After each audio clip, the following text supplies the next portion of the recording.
السلام علیکم معزز خواتین و حضرات، پروگرام رائٹ اینگل کے ساتھ میں ہوں علی ممتاز۔ ناظرین، آج کے پروگرام میں ہم بات کرنے جا رہے ہیں جو آج کے دن کی ایکٹیویٹی ہے، خاص طور پہ prime minister of Pakistan Imran Khan صاحب کا جو براہ راست رابطہ ہوا عوام سے اور ٹیلی فون کالز ریسیو کی گئیں، اور وہاں پہ منسٹرز بھی موجود تھے، ایڈوائزرز بھی موجود تھے، اور عوام کے جو سوالات تھے کچھ ان سوالات کے جواب دیے، کچھ اپنی رائے کا بھی اظہار کیا۔ اور اس میں انہوں نے ایک بات جو سب سے زیادہ اس پہ پوائنٹ آؤٹ ہوئی، اس میں یہ کہ میں گھر سے نکلتا ہوں تو میں کام کے لیے نہیں نکل رہا ہوتا ہوں، میں جہاد کے لیے نکل رہا ہوتا ہوں۔ پھر مافیاز کی جو انہوں نے بات کی، شوگر مافیا کی جو بات کی، کرپشن کے خاتمے کی انہوں نے بات کی، اور پھر مختلف ادارے بالخصوص عدلیہ کی طرف سے انہوں نے کہا کہ جی میں اکیلا تنہا کرپشن ختم نہیں کر سکتا، اور کس کس لیول پر کرپشن موجود ہے۔ اور پھر یہ بھی انہوں نے کہا کہ اگر یہ کوئی سوچ کے بیٹھا تھا کہ عمران خان کی حکومت آئے گی اور آتے ہی سب بدل جائے گا، تو ایسا نہیں، کیونکہ کئی سالوں کا یہ سارا معاملہ ہے، اس کو ٹھیک کرتے کرتے وقت درکار ہے۔ اور ایک خاتون کالر کی کال، اور دلچسپ ان کی طرف سے یہ ان کی گفتگو، ان کا کہنا تھا کہ جی آپ نے کہا ہے کہ گھبرانا نہیں ہے، لیکن اگر مہنگائی اسی طرح ہی رہنی ہے اور آپ سے مہنگائی کنٹرول نہیں ہونی ہے تو آپ ہمیں کم از کم گھبرانے کی ہی اجازت دے دیجئے۔ آج کے پروگرام میں جی ہمارے معزز مہمانوں کا تعارف، ان سے آج کے پروگرام میں آج کے دن کی ایکٹیویٹی کو لے کے، اور پھر اس کے ساتھ ساتھ کرونا کو بھی ڈسکس کریں گے ہم کہ جو حکومت کی طرف سے اقدامات کیے گئے ہیں، اور پھر پی ڈی ایم پہ بھی بات ہوگی۔ ڈسکشن کے لیے ہمارے معزز مہمانوں کا تعارف افتخار احمد صاحب، سینئر صحافی و تجزیہ کار۔ افتخار صاحب آپ کا بہت بہت شکریہ کہ آپ نے ہمیں جوائن کیا۔ عمار مسعود صاحب آپ کا بہت بہت شکریہ، سینئر صحافی و تجزیہ کار، آپ نے ہمیں جوائن کیا۔ اور سینئر صحافی و تجزیہ کار مجاہد بریلوی صاحب بھی ہمارے ساتھ موجود ہیں۔ مجاہد صاحب آپ کا بہت بہت شکریہ کہ آپ نے آج کے پروگرام کے لیے ہمیں جوائن کیا۔ سب سے پہلے افتخار صاحب آپ سے گفتگو کا آغاز کرتے ہیں۔ آج پرائم منسٹر صاحب نے جو گفتگو کی عوام سے ٹیلی فون کالز کے ذریعے، اور سوالات لیے، جواب بھی دیے، پھر اپنی رائے کا اظہار بھی کیا، اس پر آپ کی کیا رائے ہے؟ جو پرائم منسٹر صاحب کے ایک تو یہ کہ جوابات تھے، اور پھر یہ بھی کہ جو انہوں نے اپنے تحفظات کا اظہار کرتے ہوئے کہا کہ کرپشن میں اکیلے نہیں ختم کر سکتا، اس کے لیے مجھے سب کی سپورٹ چاہیے ہوگی۔ یہ مجھے نہیں پتا کس قسم کی سپورٹ ان کو چاہیے۔ پارلیمنٹ ان کے پاس ہے، نیب ان کے کہنے پر گرفتاریاں کر چکی ہے، مقدمات بن چکے ہیں اور پروسیڈنگ جاری ہیں، تو اب کیا اور کس قسم کی مدد مانگنا چاہتے ہیں؟ وہی مدد مانگنا چاہتے ہیں آپ کی جو فاروق لغاری صاحب نے مانگی تھی بے نظیر بھٹو کی حکومت کو ختم کرنے کے لیے۔ ایسے تو نہیں ہو سکتا نا، کب تک ہم لوگ بیوقوف بنتے رہیں گے ان ساری باتوں کے اوپر؟ پاور آپ کے پاس ہے، کرپٹ لوگ آپ کو پتہ نہیں کون کرپٹ ہے، تو پھر بڑے افسوس کی بات ہے۔ تو پھر آپ کیا کرتے رہتے ہیں؟ جو جہاد کر رہے ہیں گھر سے نکل کے آپ، وہ جہاد کی نوعیت پھر کیا ہے؟ اگر آپ کو یہ نہیں پتا کہ کرپشن کون کر رہا ہے اور کیسے کر رہا ہے، اور آپ نے عدالتوں کو بیچ میں گھسیٹنا کیوں شروع کر دیا ہے؟ عدالتوں، یا تو آپ یہ کہنا چاہتے ہیں کہ عدالتیں ان کرپٹ لوگوں کو تحفظ فراہم کر رہی ہیں، آپ یہ کہنا چاہ رہے ہیں؟ تو یہ اگر کہنا چاہ رہے ہیں تو یہ تو بہت افسوسناک رویہ ہوگا کہ ایک اور ادارے کو آپ چیلنج کرنا چاہ رہے ہیں۔ پہلے آپ نے پچھلے دنوں آپ کا مزاج کچھ برہم تھا، تو آپ نے الیکشن کمیشن آف پاکستان کو کہا کہ تم استعفے دو، گھر جاؤ۔ اب آپ عدالتوں کے کا تذکرہ کر رہے ہیں، تو کیا آپ یہ کہنا چاہ رہے ہیں کہ عدالتیں جو فنڈامنٹل رائٹس ہے ان کو پرواہ نہ کریں، اور جس پہ آپ کا کوئی آدمی انگلی رکھ دے تو اس کو کرپشن میں ساتھ میں یہ بھی کہا کہ عدلیہ آزاد ہے؟ نہیں، دیکھیں میرے دوست، مجھے بہت دکھ ہوتا ہے جب پرائم منسٹر کی سطح کا انسان ایسی بات کرے۔ یہ مجھ جیسا کوئی جاہل آدمی اگر بات کرے تو کوئی وجہ بھی بنتی ہے، شاید میرے پاس حقیقت نہ مجھے پتا ہو، میرے پاس آئی ایس آئی نہ ہو، میرے پاس ایم آئی نہ ہو، میرے پاس آئی بی نہ ہو، میرے پاس اسپیشل برانچز کی رپورٹس نہ ہوں، میرے پاس ماہرین نہ بیٹھے ہوں، مجھے اسٹاک ایکسچینج کی ساری کہانی کا علم نہ ہو، میں ان لوگوں سے ملتا نہ ہوں، تب تو میں کہہ سکتا ہوں۔ جب اس ساری طاقت میرے پاس ہے، صبح مجھے بریفنگ ملتی ہیں، جب چاہوں میں بریفنگ لے سکتا ہوں، میں فون اٹھاؤں تو میں پتہ کر سکتا ہوں کہ آج سٹہ جو ہوا یہ کس نے کھیلا۔ ابھی سٹہ کی بات کر رہے ہیں نا، تو پھر کہیں گے جی عدالتیں ضمانت لے لیتی ہیں، تو پھر آپ ایسے قوانین چینج کر دینا بھائی، آپ جرات کریں، سارے قوانین چینج کر دیں، اور قوانین چینج کرنے کے لیے آپ کو 2/3 میجورٹی چاہیے، لائیں 2/3 majority, go for a new election. ایسا تو نہیں ہو سکتا کہ آپ کو ایکسٹینشن دے دی جائے۔ یہ کوئی اس پر افتخار صاحب، پرائم منسٹر صاحب نے کہا تھا کہ اگر خونی انقلاب ہو تو پھر تو کوئی مسئلہ نہیں، لیکن اگر الیکشن کے ذریعے آپ آئیں، جس طرح سے عمران خان صاحب ان کی پارٹی حکومت میں آئی ہے۔ میرے دوست کی بات سنو، پرچی اور برچی کے درمیان جتنا فرق میں سمجھتا ہوں شاید عمران خان نہیں سمجھتا۔ میں ایک پولیٹیکل ایکٹیوسٹ رہا ہوں اور میں صحافی بھی ہوں، مجھے پتا ہے کہ پرچی اور برچی کے درمیان جو فرق ہے وہ کتنا خوفناک ہے. ٹھیک ہے, اگر عمران خان چاہتے ہیں کہ فیڈریشن کے چاروں یونٹوں کے اندر پرچی کے بجائے لوگ کسی اور قسم کی پالیٹکس کریں تو پھر یہ ذمہ دار خود ہوں گے.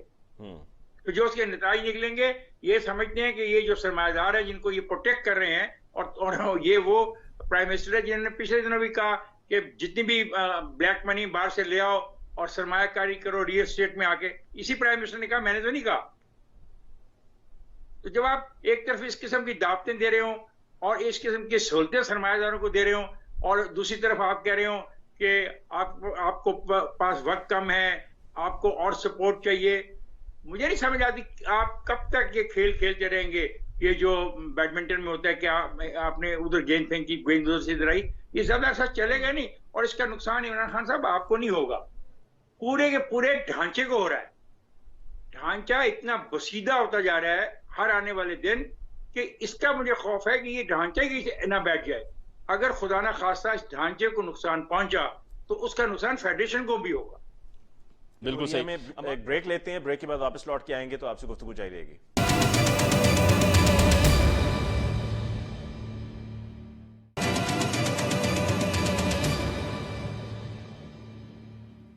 بریک کے بعد ایک دفعہ پھر آپ کی خدمت میں حاضر. امان مسعود صاحب, وقفے سے پہلے آپ نے افتخار احمد صاحب کو سنا اور ان کی رائے. آج کا جو سیشن تھا پرائم منسٹر صاحب کا جس میں ٹیلی فون کالز لی گئیں اور پھر اس پر انہوں نے رسپونڈ کیا اور کچھ اپنی بھی ساتھ ساتھ رائے کا, اپنے خیالات کا اظہار کیا اور کچھ اپنی پرفارمنس کے بارے میں بتانے کی کوشش کی. آپ پرائم منسٹر صاحب کی تعریف کریں گے یا آپ ان پر آج بھی تنقید کرتے ہوئے یہ کہیں گے, خاص طور پہ جو شوگر مافیا کا انہوں نے معاملہ اٹھایا اور اس پر انہوں نے کہا ہے کہ ہم ان کے خلاف قانونی کارروائی کریں گے, اس سے پہلے کبھی کارروائی نہیں ہوئی ہے, وہ حکومت کا حصہ رہے ہیں, مختلف اتنے طاقتور لوگ تھے کہ ان کے خلاف کبھی کوئی کارروائی ہوتی نہیں تھی, لیکن اب ہوگی, اور 1 روپے کے پیچھے 5 سے 6 ارب روپے منافع کمایا جاتا ہے جب بھی 1 روپے پرائس بڑھتی ہے. تو اندازہ کر لیں کہ اگر 25-26 روپے تک پرائس جائے گی تو پھر منافع کہاں جائے گا. جی عمار صاحب. اچھا بھائی, بات یہ ہے, پہلے تو یہ لائیو ٹرانسمیشن کا قصہ تھوڑا سا تفصیل سے بات کی جائے. یہ ٹرانسمیشن کا جو سلسلہ ہے نا, یہ کوئی نیا نہیں ہے. سب سے پہلے یہ کام شروع کیا تھا نواز شریف صاحب نے, پھر اس کے بعد جنرل مشرف نے شروع کیا. اس وقت ٹرانسمیشن کا نام تھا ایوان صدر سے. پھر اس کے بعد یوسف رضا گیلانی صاحب نے کیا اور اس کا نام تھا وزیر پرائم منسٹر آن لائن, اور اب عمران خان صاحب نے شروع کیا ہوا. میں چونکہ پی ٹی وی کا حصہ رہا ہوں, ایک اہم پوسٹ پہ رہا ہوں, تو میں بہت اچھی طرح جانتا ہوں کہ اس میں جو کارروائی ہوتی ہے یہ ساری کی ساری مینجڈ ہوتی ہے. اور یعنی کہ فیک کالز, پلانٹڈ کالز. جی جی بالکل ایسا ہی ہوتا ہے, اور ہر ایک کے ساتھ سوائے یوسف رضا گیلانی کے جنہوں نے ڈائریکٹ کالز لینا شروع کی تھی, باقی ساری کالز مینج ہوتی ہیں اور وہ بڑے طریقے سے مینج کی جاتی ہیں. لوگوں کو ڈرایا دھمکایا بھی جاتا ہے. جو آپ کال کا پروسیس سمجھیں کہ جو کال کرتا ہے پہلے اس سے شناختی کارڈ مانگا جاتا ہے, اس سے فون نمبر لیا جاتا ہے, پھر نادرا سے اس کی تصدیق کی جاتی ہے, اس کے بعد اس کا حال احوال پوچھنے کے بعد اس کی کال تھرو کی جاتی ہے. تو یہ پبلسٹی سٹنٹ ہوتا ہے. اس سے ظاہر ہے پاکستان کے مسائل نہیں حل ہو جاتے. اس میں ایک ہی لوگوں کی ٹیم ہے, یہ یاد رکھیے, جنہوں نے یہ آئیڈیا نواز شریف کو بیچا, انہی لوگوں نے یہ آئیڈیا مشرف کو بیچا, انہی لوگوں نے یہ آئیڈیا یوسف رضا گیلانی کو بیچا, اور اب وہی آئیڈیا انہی لوگوں نے عمران خان کو بھی بیچ دیا ہے. وہ آج شاید موجود بھی تھے وہاں پر جب یہ سب سیشن چل رہا تھا. جی, اس میں بڑی انٹرسٹنگ باتیں کچھ ہوئی ہیں. ایک تو مثلا یہ اب آپ کو یہ سمجھ آ گیا کہ یہ مینیج کال ہوتی ہیں, اور اس میں وزیر اعظم اپنا غصہ زیادہ نکال رہے تھے اور کالوں کا جواب کم دے رہے تھے, اس لیے کہ انہوں نے جو نکات رہتے تھے, جو اگرچہ انہیں روز موقع ملتا ہے اسکرین پر آنے کا, لیکن ان کے جو نکات رہتے تھے اس پہ انہوں نے بحث کی. یہ کہہ دینا کہ شوگر مافیا کو پکڑ لیں گے, تو بھائی اگر آپ نے پکڑنا ہوتا تو پرائس اتنی زیادہ بڑھتی نہ. اب تک اربوں خربوں کا نقصان ہو چکا ہے, عام آدمی کی جیب خالی ہو چکی ہے. اس سے آپ کو اچانک خیال آیا شوگر مافیا کو پکڑنا ہے, تو یہ بہت لیٹ ہو گیا ہوا ہے اور اس میں کوئی فرق نہیں پڑتا. جو خاتون کی ایک کال آئی, آپ یہ پوچھیں گے کہ وہ کس طرح تھرو ہو گئی. اس طرح کی کالیں بھی مینج کر کے ڈالی جاتی ہیں. اس کا مقصد یہ ہوتا ہے کہ ذرا ٹرانسپیرنسی کا تصور دیا جائے, اور اس کال میں جو اس معیشت کا حال ہے اس حوالے سے اتنی سخت باتیں نہیں تھی جس کرب سے عام آدمی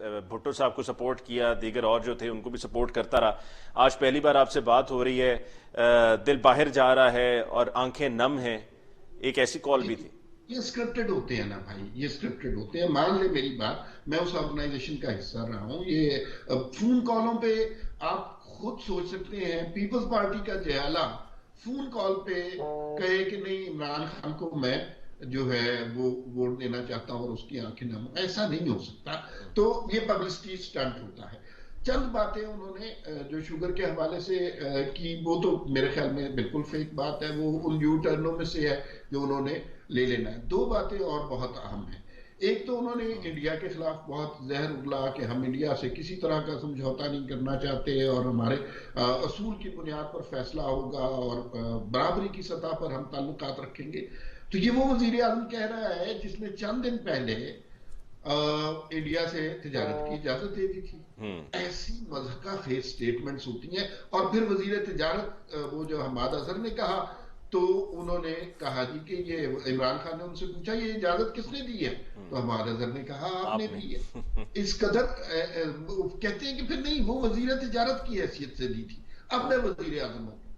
اتنے بڑے لطیفے کبھی دیکھے ہیں. دوسرا میں نے دیکھا تو نہیں لیکن ایک مجھے یہ میں نے ابھی پڑھا ہے، اسٹیٹ بینک کے حوالے سے انہوں نے کلیئرٹی دی ہے کہ State Bank I M F کے حوالے کرنا پڑے گا اس لیے کہ وہ ہمیں 50 کروڑ کی قسط ملنی ہے اور یہ اس کی شرائط میں ہے. تو اس سے آپ کو اندازہ نہیں ہے کہ اس کا کیا نتیجہ ہو سکتا ہے. State within the state بن سکتی ہے. گورنر جو اسٹیٹ بینک ہے وہ پارلیمنٹ سے، جوڈیشری سے، نیب سے، ایف آئی اے سے، ہر ادارے سے بڑا ہو جائے گا. ٹھیک، عمار صاحب ہمارے ساتھ مجاہد صاحب بھی ہیں، ان کو بھی مجاہد صاحب آپ تک میری آواز پہنچ رہی ہے جناب؟ جی جی جی جی، مجھے اگر آپ میرا کان گرم ہو گئے فون سے. وہ دراصل آپ مجھے درست کر لیں، ویسے تو میں بڑے قابل احترام مجھے لگتا ہے مجاہد صاحب کہ آپ اتفاق نہیں کرتے ہیں عمار مسعود صاحب کی رائے سے کہ یہ کالز، لیکن مجھے شاید ایک تو یہ ذرا تصحیح کر دیجیے کہ عمار مسعود صاحب نے غالباً یہ کہا کہ وزیر اعظم نے انڈیا کے خلاف بھی بہت زیادہ زہر اگلا ہے. جی تو شاید یہی لفظ تھا شاید. جی یہی تھا. تو ایک تو میں معذرت کے ساتھ میں کوئی اردو داں نہیں ہوں، نہ لکھنے میں نہ بولنے میں، لیکن غالباً یہ لفظ جو ہے وہ تو زہر اگلنے والی بات تو اس معنی میں آتی ہے کہ سوری ٹو سے میرے خیال میں ان کو صرف یہی کہوں گا ہمارے بھائی میرے وہ ہیں، تو اس لفظ سے ذرا سا تھوڑا سا نظر ثانی کریں کہ ہمارے ایک پرائم منسٹر جو ہے وہ انڈیا کے خلاف زہر اگل رہا ہے اور انڈیا جیسے ہماری طرف پھول پھینک رہا ہے. تو یہ مجھے تھوڑا سا ٹھیک ہے عمران خان کی پالیسیوں میں اس سے زیادہ میں کرٹیسزم کروں گا، اس سے زیادہ رائے دوں گا، لیکن اگر اپنے ملک کے پرائم منسٹر کے بارے میں یہ کہا جائے کہ انڈیا کے خلاف زہر اگل رہا تھا تو یہ معذرت کے ساتھ یعنی کچھ بالکل یہ پرسنلائز والا معاملہ ہو جائے گا. میں نے کہا نا کہ میں اس سے زیادہ کرٹیسائز کرتا ہوں. اگر دوسرے بات یہ لیکن مجاہد صاحب یہ کالز والی جو بات عمار صاحب نے بتائی ہے کہ چونکہ وہ پی ٹی وی کا حصہ بھی رہے عمار مسعود صاحب، ان کو پتا ہے کہ سارا سلسلہ کیسے چلتا ہے کہ جب کال کی جاتی ہے. وہ ایک بات تھی، لیکن یہ جو میں نے کہا نا کہ میں نے آپ سے لفظ استعمال کرا کہ کیا مجھے تو یہ لفظ مناسب نہیں لگتا نا، یہ والی بات کہ زہر اگلنے والا لفظ تو کیا آپ سمجھتے ہیں جائز ہے؟ صحیح ہے. اب آپ یہ والی بات پر آتے ہیں کہ جناب دیکھیں جی، ایک بات ہے، ہم نے کیونکہ 30 سال تک جن لوگوں نے حکومتیں کی ہیں اور ان کے اتنے ڈیپ بیوکریسی میں پاکستانی ریاست میں اور اسٹیبلشمنٹ کے ساتھ رشتے ہیں کہ یہ کسی صورت میں جو ہے وہ عمران خان کی شکل نہیں دیکھنا چاہتے، سننا نہیں چاہتے. دیکھیں میں نے کہا نا کہ ان کی بہت ساری پالیسیز، لیکن کیا اس کا مطلب یہ کہ ہم ان کو دوبارہ لے آئیں جو ہمیں 3 بار 4 بار پنجاب اور وفاق میں حکومتیں کرتے رہے، لوٹ مار کرتے رہے اور ان کے ہم نوا ہو جائیں؟ ہم تو پھر یہ کہیں گے دوست کا دوست دشمن کا دشمن. اگر یہ مخالفت کرتے ہیں عمران خان کی تو ان کی مخالفت میں ہم کورس کی شکار میں کئی طور پر آواز سے آواز نہیں ملائیں گے. عمران خان کے اگر ہم عمران خان کو اگر تبدیل کرنا چاہیں گے تو اس سے بہتر آدمی چاہیں گے، نہ کہ شریفوں اور زرداریوں کی صورت میں وہی چہرے آئیں جنہوں نے اس ملک کے ساتھ جو کچھ کیا وہ اب اس کی آپ کے سامنے ہے. آج 2.5 سال تو ہو گئے عمران خان کی ذات پر، ابھی تک ان کی ذاتوں کے ساتھ تو اربوں خربوں روپے کے پیسے لگے ہوئے ہیں ان کی آل اولاد کے ساتھ. کیا عمران خان کی آل اولاد یا اس کے ساتھ کوئی ایسا ذاتی طور پر لگا ہے؟ اور جناب یہ جو باری بات کرتے ہیں کہ انہوں نے 3 وزیر خزانہ بدل دیے، 5 FBR کے چیئرمین بدل دیے، 8 ہائر ایجوکیشن کمیشن کے چیئرمین بدل دیے، 6 سیکریٹری خزانہ بنا دیا، تو یہاں ہمارے یہاں ایک ویل چیئر پہ ریٹائرڈ ہوا کرتے تھے سیکریٹریز، اور ہمارے منسٹر حضرات وہ سمجھتے تھے، جیسے میں نے کہا نا کہ ہماری جماعت تھی ایم کے ایم، وہ ہمیشہ لیتی تھی کمیونیکیشن، ان کی جاگیر ہوتی تھی. ایک صاحب کے وہ سمجھتے تھے کہ ان کی وزارتیں جاگیر ہوتی تھیں، 5 چاہے ان کے وزارت ایگریکلچر یا انڈسٹری، اور ہمارے چودھری نثار ہمیشہ پیٹرولیم کی وزارتیں لیتے تھے، چاہے 3 سال بعد آئیں. تو اگر اچھا کرا ہے 6 بار نکالا گیا ہے اس سیکرٹری کو، اچھا کیا ہے کہ 8 بار آئی جی کو نکالا گیا ہے، اچھا کیا ہے کہ 3 بار انفارمیشن منسٹر کو بدلا گیا ہے، فائنانس منسٹر کو بدلایا گیا ہے. اس کا مطلب یہ ہے نا کہ اگر خان صاحب کو نہیں پتا تھا اور یہ پرفارم غلط پتہ چلی تو انہیں نکالا ہے، بالکل درست کیا گیا. میں تو کہتا ہوں اس پہ کیوں کرتے گیا، ان لوگوں کی جاگیر ہے، ان لوگوں کی وہ ہے کہ سیٹوں یہ وزارتوں میں بیٹھے رہیں. اس پر بھی ہم کرٹیسائز کریں عمران خان کو. اچھا، پہلے مجاہد صاحب افتخار صاحب بھی یہ کہہ رہے تھے کہ جو یہ عدالتوں کی حوالے سے بات کی ہے عمران خان صاحب نے، اداروں کو بیچ میں لے کر آنا کہ جی ان کی سپورٹ چاہیے، انہوں نے افتخار صاحب نے کہا جی کیا مزید سپورٹ چاہیے، آپ پرائم منسٹر ہیں، آپ کے پاس تمام تر طاقت آپ کے پاس ہے، آپ کو سپورٹ کیا چاہیے؟ اب افتخار صاحب کو تو شاید میرے بڑے پیر بھائی ہیں، افتخار صاحب سے کہوں گا کہ بے نظیر بھٹو کتنی بار اختیار تھیں جب پہلی بار پرائم منسٹر بنی تھی، وہ تو صدر تک انہوں نے قبول کیا. این آر او تو آپ کے سامنے کی بات ہے، این آر او کس سے ہوا؟ شیخ صاحب کے ڈکٹیٹر، فوجی ڈکٹیٹر سے این آر او ہوا ہے، لکھت پڑھت میں ہوا ہے، ضمانتوں کے ساتھ ہوا ہے. اس سے پہلے غلام حسان کو صدر مارا ہے، فورن منسٹر مانا ہے. تو یہ والی بات کے جی اور جو کچھ ان کی شہادت اتنی بڑی ہے کہ ان کے بارے میں گفتگو نہیں کی جا سکتی محترمہ کی یا بھٹو صاحب کی. لیکن پیپلز پارٹی جو بات کر رہے ہیں، یہ درست ہے کہ ادارے چاہے وہ پنڈی آپ پارا ہوں یا جوڈیشری اور یہ سب اپنے کو بالا تر سمجھتے ہیں. اور یہ آپ ایک صاحب آ گئے ہیں آج کل جج صاحب، یعنی وہ عجیب غریب بات ہے. ان سے اگر یہ پوچھ لیا گیا کہ تمہارے بیٹی اور اس کے تمہاری بیوی کے نام 2 لاکھ 2.5 لاکھ 5 پاؤنڈ کے جو ہیں وہ اثاثے کیسے، تو آج وہ پوری عدلیہ کو کٹہرے میں کھڑے کر رہے ہیں. انہیں چاہیے کہ پھر اپنا ججی کا چوغا اتارے اور وکیل بن کے کھڑے ہوں. کیوں ان کے خلاف اگر کیا کرا کیا وہ بالتا نہیں صدر نے، یعنی آپ نے دیکھا کہ اور پوری آپ کی ہیومن رائٹ یہ تمام ہمارے دانشور الغرابی سب ان جج صاحب کے پیچھے کھڑے ہو گئے. کیا موسیٰ کیا نام ہے ان کا، مجھے یاد بھی نہیں آ رہا کن کا، وہ جو کوئی جج صاحب جو مشتعل ہے کہ ان سے کیسے پوچھ لیا گیا کہ ان کے اثاثے ججوں کے اثاثے نہیں پوچھے جاتے. آپ کئی مرتبہ جان بوجھ کے بھی نام نہیں لیا کرتے نا مجاہد صاحب. تو مقصد یہ ہے کہ عمران خان کو کٹہرے میں کھڑا کریں، لیکن آپ غور کریں کہ یہاں کون کون لوگ 40 سال سے کس طرح یہ لوگ بیٹھے رہے. ٹھیک مجاہد صاحب، ہمیں ایک بریک لینی ہے، لیکن بریک پہ جاتے جاتے یہ تو بتا دیجئے کہ آپ کی نظر میں یہ کال ان سیشن کا کوئی فائدہ ہے یا یہ سب جیسے کہ عمار سے بتا رہے تھے کہ یہ پلانٹڈ ہوتا ہے؟ یہ نہیں کرتے تو کہتے رابطہ نہیں. ارے بھیا اس وقت کرونا ہے، وہ تو میں تو کہتا ہوں کہ خاکہ خود بنی گالا کے قیدی ہو گئے. انہیں تو چاہیے تھا کہ وہ ہر ہفتے ایک کوئٹہ میں ہوتے، پشاور میں ہوتے، کراچی میں ہوتے، ایک ہفتہ چھوڑ کے ہوتے. انہیں چاہیے تھا کہ کم از کم ایک جلسے عام سے خطاب کرتے. اور کھلی کچہری جو بھٹو صاحب کرتے تھے بہت زبردست چیز ہوتی تھی. جب کہاں کمشنر بھی ہوتا تھا، وزیر اعلیٰ بھی ہوتا تھا، وزارت تو انہیں تو کھلی کچہریاں کرنا چاہیے. اب ٹیلی فون کے ذریعے تو یہ خیر یہ پتہ نہیں ہے کچھ بیچاروں کے ان کے ارد گرد ایسے لوگ جمع ہو گئے ہیں کتنے 1 کروڑ لوگ فون ملائیں گے تو یعنی یہ ٹیلی فون، یہ فون، یہ جو ہے یہ سب چوچلے قسم کی چیز ہے. میں نہیں سمجھتا کہ یہ کوئی ایسی مفید چیز ہوگی جس ٹھیک ہے. مجاہد صاحب ہم بریک لیتے ہیں جی، بریک کے بعد واپس لوٹ کے آئیں گے تو ڈسکشن کنٹینیو رکھیں گے. ہمارے ساتھ رہیے گا جی.